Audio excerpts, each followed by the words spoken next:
Aloha, my name is Kristyl-Rose Strouth and I will be attending the Auguste Escoffier School of Culinary Arts this summer. Today I will be making Ono Moa me Opae Laiki. Simply put, delicious chicken with shrimp rice. To begin, we're going to make our stuffed chicken. You're going to take your chicken breast and cut off any extra fat you see. And our chicken is boneless and skinless. You're going to butterfly it because one side is usually thinner than the other side on a chicken breast. Take a large sharp knife and cut from one side directly across to the other, leaving about 1/4 of an inch gap in between. When you open it up, it creates a butterflied effect, thus butterflied chicken.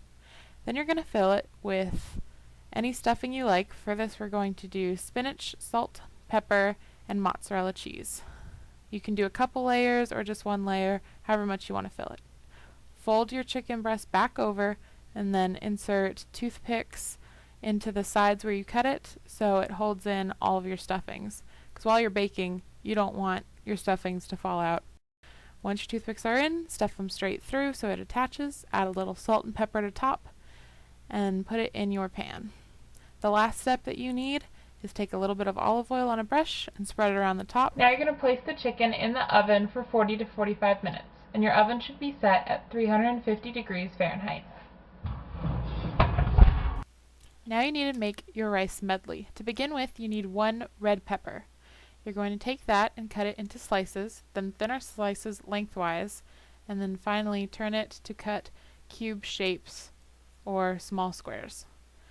Then you need 1 bag of extra small shrimp, 1 box of white rice, a pot, and water, and pineapple, which you can clean and cut into small cubes as well, just like your pepper. Now you need to combine all those ingredients for your rice medley. To begin, you want to take your finished white rice and put it in a large mixing bowl. Once you have it all scooped out, grab your diced red pepper along with your diced or cubed pineapple. And you want to mix it around till everything is evenly spread out. Then you want to take your shrimp and add it to your bowl and just continue mixing it until everything is spread out. All these colors will really complement your dish and the texture is great. Finally, add salt and pepper to taste, and if you want it a little extra spicy, add some Cajun seasoning. For your vegetable, we're going to do a steamed asparagus. So once you have all this done, put it in a pot with a little bit of water and a steamer and steam it just till slightly crunchy. You will need asparagus that's already cut, trimmed, and washed, salt, pepper, Parmesan cheese, along with olive oil and a brush to put it all on top. Once your asparagus is done, you're going to lay them out on a baking sheet. Take your olive oil and lightly spread it over all your asparagus. Then add your seasonings, so in this case your salt, along with a couple pinches of pepper. And finally, to top it all off, add your Parmesan cheese. To top off your dish, you need to make a pan sauce. Once your butter is melted over medium to high heat, add your ketchup and your brown sugar. Stir that until all the brown sugar is dissolved, or at least till there's no more big chunks. Once that's done, you're going to add your vinegar and cornstarch. Whisk that until all the cornstarch is mixed well with the other ingredients. Finally, add your Worcestershire sauce, soy sauce, salt, and pepper mixture. Continue whisking until completed. Now that your sauce is fully done on the stove, you're going to add your 8 ounces of crushed pineapple with the juice and mix it all together. This sauce is perfect for the meal that we are making. One, it's got the pineapple, so it's blending all of the dishes together.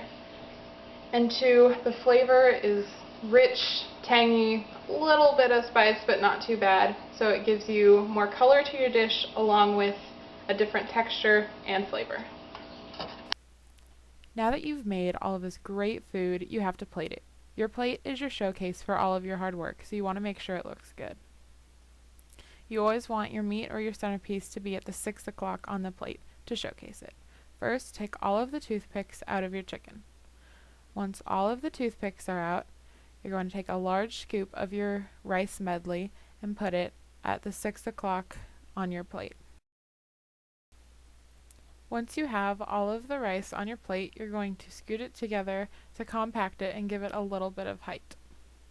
Once you're satisfied with the way it looks, you're going to take your chicken and put it to one side of your pile of rice, so it gives it height.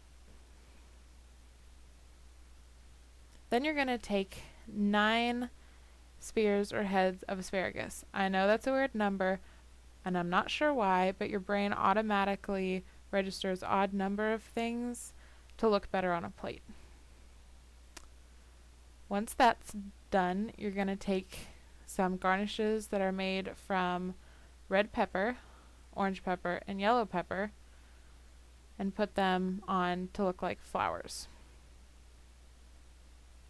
We're going to tuck one by the chicken and the stem so it looks like a flower by the stems, and another one in front of the chicken. Once you're happy with that, now you're going to take your sauce to finish designing your plate. With a spoon, you're going to drop some on top of your chicken and let gravity push it down.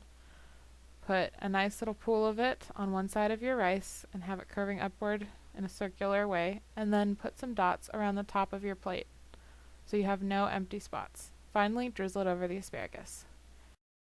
And the final touch for this amazing dinner is to share it with everyone. So for our luau party, we have our island, which was featured earlier in the video, and our final touch is a erupting volcano.